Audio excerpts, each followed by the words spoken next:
নমস্কার, আমি ঋতিকা। আমার চ্যানেলে আপনাদের সবাইকে আবারও স্বাগত। তো দেখতেই পাচ্ছেন আমি আজকে যুক্তি ফুল দিয়ে একটা রেসিপি আপনাদের সাথে শেয়ার করব।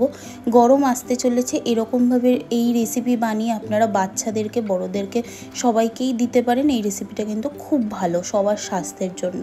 তো দেখুন, ফার্স্টে আমি কড়ার মধ্যে সর্ষের তেল দিয়ে নিয়েছি।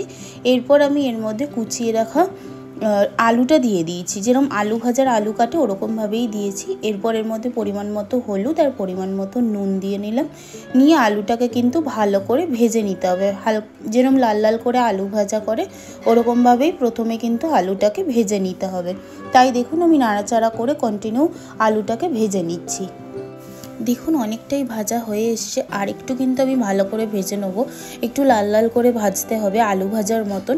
তাই দেখুন আমি আরও একটু ভালো করে নাড়াচাড়া করে ভেজে নিচ্ছি। দেখুন আলুগুলো কিন্তু ভেজে নেওয়া হয়ে গেছে লাল লাল করে। এরপরে আমি একটা পাত্রের মধ্যে আলুগুলোকে আলাদা করে তুলে রাখবো। আলুগুলো তুলে নেওয়া হয়ে গেছে। এরপর ওই তেলের মধ্যেই আমি যুক্তি ফুলগুলো দিয়ে দিচ্ছি।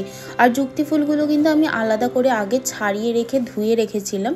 তো ওই ধুয়ে রাখা যুক্তি ফুলটা দিয়ে দিলাম। দিয়ে ওর মধ্যে পরিমাণ মতো হলুদ আর স্বাদ অনুযায়ী নুন দিয়ে যুক্তি ফুলগুলোকেও কিন্তু ভালো করে লাল লাল করে ভেজে নিতে হবে। একটু ভালো করে ভাজবেন, নাহলে কিন্তু একটা গন্ধ বেরোবে, ভালো লাগবে না। তাই ভালো করে আমি যুক্তি ফুলগুলোকেও লাল লাল করে ভেজে নিচ্ছি।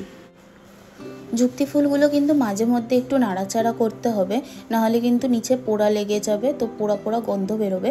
তাই দেখুন আমি মাঝে মধ্যে নাড়াচাড়া করে ভেজে নিচ্ছি। আবার একটুখানি কিছুক্ষণ রেস্ট নিয়ে আবার একটুখানি ভেজে নিতে হবে। এরকমভাবেই কিন্তু যুক্তি ফুলটা ভেজে নিতে হবে। তো দেখুন আমার কিন্তু যুক্তি ফুলটা প্রায় ভেজে নেওয়া হয়েই গেছে। এরপর আমি এর মধ্যে ভেজে রাখা আলুটা দিয়ে নেব। দিয়ে আবার আমি ভালো করে কিন্তু নাড়াচাড়া করে দুটোকে মিক্স করে আরেকটু 5 মিনিট মতন একটু ভাজা ভাজা করে নেব। দেখুন আমি কিন্তু কন্টিনিউ নাড়াচাড়া করে ভেজে নিচ্ছি। আর আমার কিন্তু ভেজে নেওয়া হয়ে গেছে, 5 মিনিট মতন নাড়াচাড়া করেছি। দেখুন ভেজে নেওয়া হয়ে গেছে। এরপর একটা পাত্রে আমি এটা তুলে নেব।